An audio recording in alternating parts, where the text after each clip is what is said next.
الحمدللہ رب العالمین والصلاة والسلام علی سید المرسلین اما بعد فاعوذ باللہ من الشیطان الرجیم بسم اللہ الرحمن الرحیم.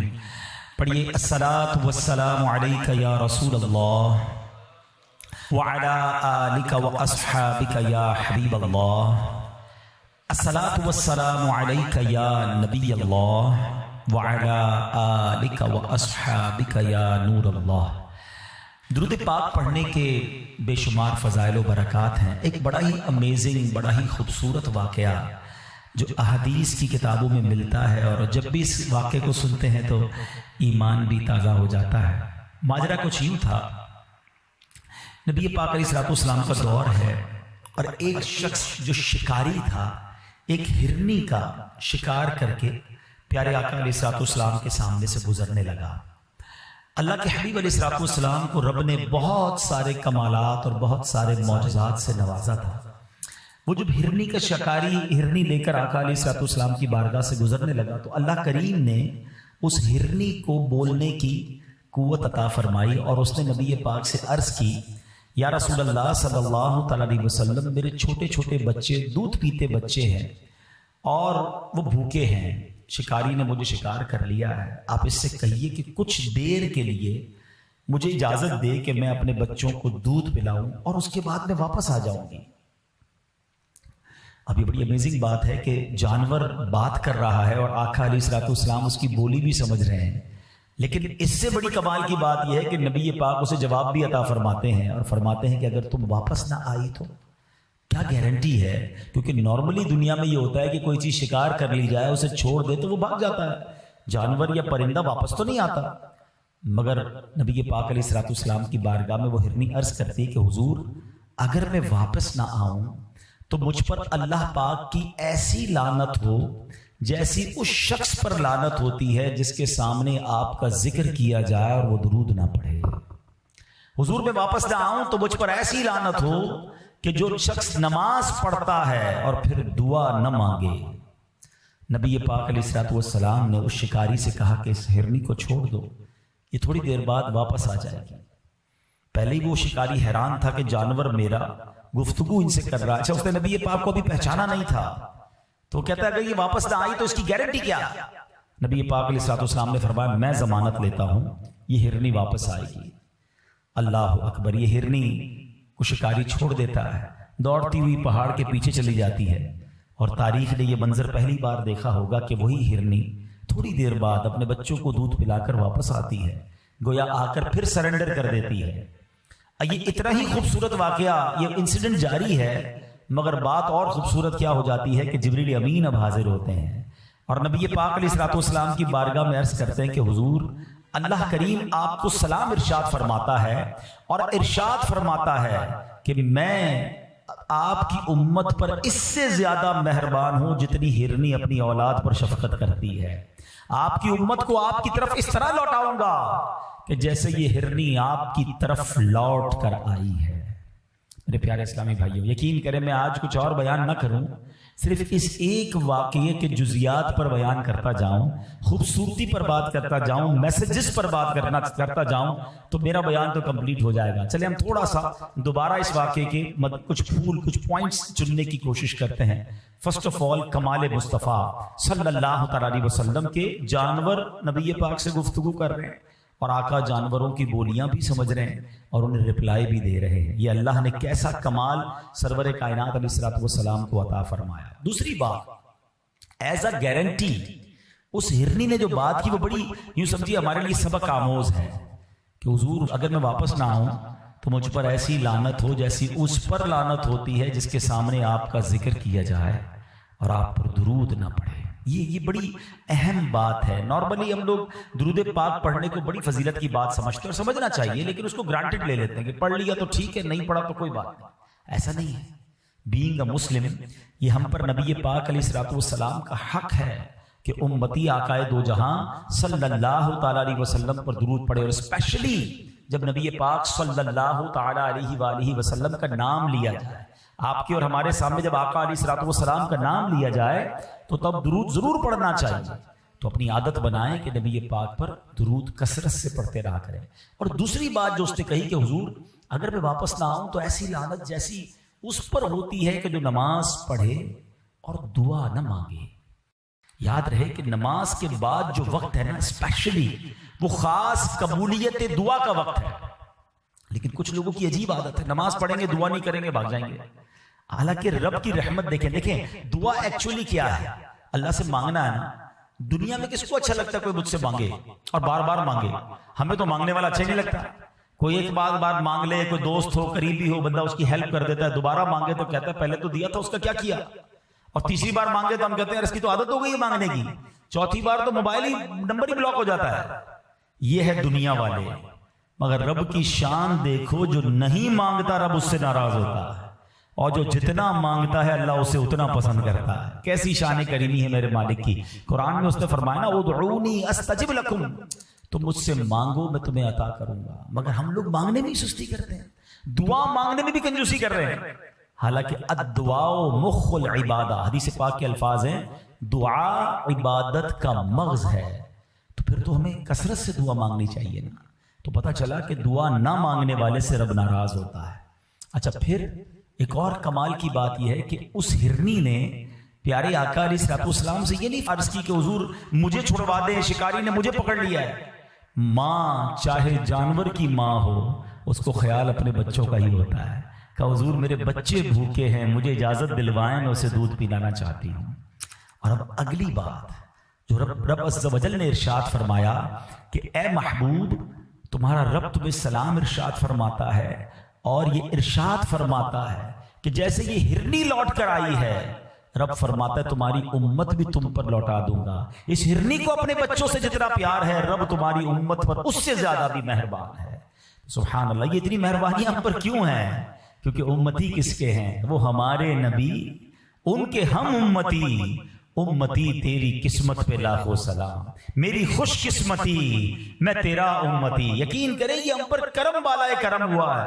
پچھلے دنوں سوشل میڈیا کے پر ایک پوسٹ بڑی گردش کر رہی تھی کہ 200 سے زیادہ ملک ہیں دنیا میں, 400 سے زیادہ مذہب ہیں, ہزاروں قومیں ہیں. یہ رب کا ہم پر کتنا بڑا احسان ہے کہ ہمیں امت محمدی میں پیدا فرما دیا ہے. یہ صرف اللہ کی مہربانی ہے, ہماری تو کوئی اوقات نہیں نا. بن مانگے دیا اور اتنا دیا, دامن میں ہمارے سمایا نہیں. تو بہرحال میرے پیارے اسلامی بھائیوں, اس ایک واقعے سے ہم کو یہ سبق مل رہا ہے کہ درود پاک جو ہے وہ کثرت سے پڑھنا ہے, اور بالخصوص جب نام مصطفیٰ صلی اللہ تعالی علیہ وسلم ہم زبان سے لیں یا سنیں اسے ضرور ہمیں درود پاک پڑھنا چاہیے. تو درود پاک ہماری زندگی میں, ہمارے شیڈیول میں ضرور شامل ہونا چاہیے. اور دس از دا منتھ, یہ تو مہینہ ہے کثرت سے درود پاک پڑھنے کا. اس مہینے میں اتنے درود پڑھو کہ باقی مہینوں میں عادت ہو جائے. تو آئیے مل کر محبت کے ساتھ با آواز بلند درود پاک پڑھ لیجئے. صلو علی الحبیب صلی اللہ تعالی علی محمد صلی اللہ علیہ وسلم. ہمارے آقا علیہ الصلوۃ والسلام کا امت سے پیار ایک تو اس حدیث سے بھی پتہ چل رہا ہے کہ آقا بھی محبت کرتے ہیں, اور نبی پاک کی وجہ سے اللہ بھی اس امت پر بڑا مہربان ہے کیونکہ میرے محبوب کی امت ہے. اچھا محبت کا انداز کیا ہوتا ہے؟ سرکار علیہ الصلوۃ والسلام نے ہر موقع پر ہمیں یاد رکھا ہے. جی ہاں, نبی پاک جب دنیا میں تشریف لائے نا, 12 ربیع الاول کا دن تھا, پیر کا دن تھا, صبح صادق کا وقت تھا. نبی پاک کی جب ولادت ہوتی ہے نبی پاک دنیا میں آتے ہی سجدے میں چلے گئے, اور زبان سے رب حبلی امتی کی آواز ہے. صدا کیا ہے؟ اے اللہ میری امت میرے حوالے کر دے.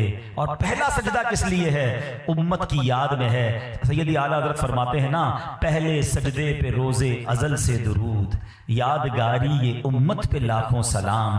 رب حبلی امتی کہتے ہوئے پیدا ہوئے, حق نے فرمایا کہ بخشا الصلاۃ والسلام. ساری زندگی ہمیں یاد کرتے رہے.